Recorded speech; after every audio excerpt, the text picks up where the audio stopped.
जैसे कि हम सब जानते हैं कि कैंसर एक बहुत ही भयानक बीमारी है और हम यहाँ पर सब बैठे लोग ये भी जानते हैं कि पिछले 1.25 महीनों 4 जून को हम चुनकर आए थे और मेरे को लगता being a member of parliament पिछले 1.25 महीनों में मैंने सबसे ज़्यादा कैंसर पेशेंट की चिट्ठियाँ के ऊपर साइन किए प्राइम मिनिस्टर रिलीफ फंड के लिए। आपका प्रश्न क्या है? मेरा सवाल यह है, मैं आपके माध्यम से पूछना चाहता हूं कि इससे कोई बच नहीं पाया, बहुत खतरनाक बीमारी है। क्या ऐसा हो सकता है जहां पर हम ये कहते हैं कि world fastest growing economy Bharat बन चुका है, जब बनने जा रहा है, और आज भी बिलो पॉवर्टी लाइन लोग जो कैंसर का इलाज कराने के लिए यहां धक्के खा रहे हैं, कोई वहां धक्के खा रहा है, कोई हमारे से साइन करा रहा है। क्या ऐसा हो सकता है इस देश में कि जो कैंसर पीड़ित लोग हैं, उन बिलो पॉवर्टी लाइन है, जब मिडिल क्लास लोग हैं, उनका इलाज मुफ्त किया जाए? दवाई सस्ती क्यों करनी है? मैं आपके माध्यम से मंत्री महोदय से पूछना चाहता हूं, माननीय मंत्री जी, कि करोड़ों रुपया लग जाता है, क्या उनका इलाज फ्री हो सकता है? ओके, माननीय सदस्य की जो भावना है उसकी मैं कदर करता हूं। सच में कैंसर एक जानलेवा बीमारी है और इसकी तकलीफ जिस परिवार पर पड़ती है, एक तरीके से उस परिवार की स्थिति खराब हो जाती है। लेकिन हमारी प्रधानमंत्री जी के नेतृत्व में चलने वाली सरकार ने इसके लिए बहुत से कदम उठाए हैं और कदम उठाने की दृष्टि से कैंसर केयर यूनिट्स का लगने से लेकर के आयुष्मान भारत में 50 करोड़ पीपल, 10 करोड़ 34 लाख फैमिलीज को 5 लाख रुपए का सालाना असिस्टेंस दे करके उनको आयुष्मान भारत में सपोर्ट करने का प्रयास किया गया है। तो जो गरीब लोग हैं, गरीब लोगों को इसमें जोड़ करके देखने का प्रयास हुआ है ताकि कैंसर का इलाज हो सके।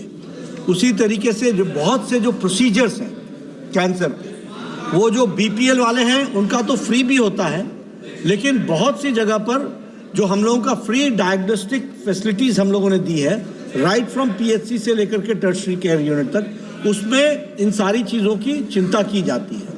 मैं यहाँ ये भी बताना चाहता हूँ कि हम इस पर 3 बातों पर काम कर रहे हैं। एक तो प्रिवेंटिव, प्रोमोटिव और क्यूरेटिव।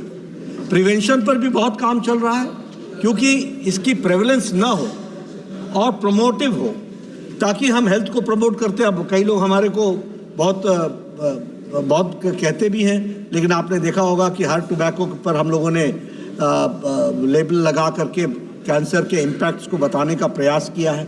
उसी तरीके से टोबैको का क्या इम्पैक्ट पड़ता है इसको भी बताने का प्रयास किया है, और प्रिवेंशन के दृष्टि से और जितने भी प्रयास हो सकते हैं वो किए गए हैं। जहाँ तक क्यूरेटिव का सवाल है, हमारी कोशिश है कि हम कैंसर पेशेंट को एफोर्डेबल और एक्सेसिबल उनकी दवाई का इलाज उनके इलाज की व्यवस्था कर सकें, और इस पर सरकार प्रयासरत है। सुश्री Shambhavi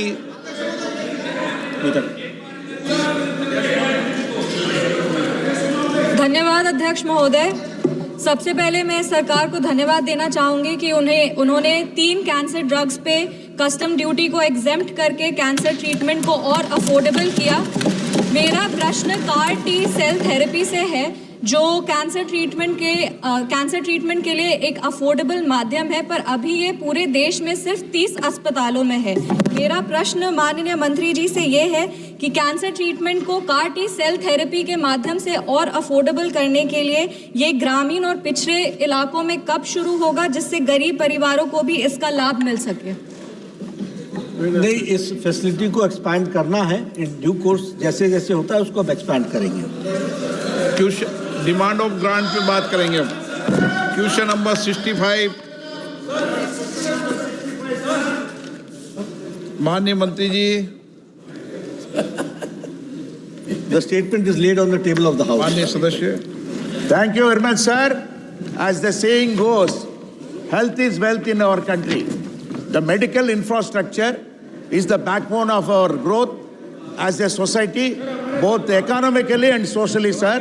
For creating the medical infrastructure, we need new medical colleges, new hospitals, new PhD centers, sir. Sir, I would like to, through you, sir, ask the Honorable Minister, in his reply stated that there is a condition actually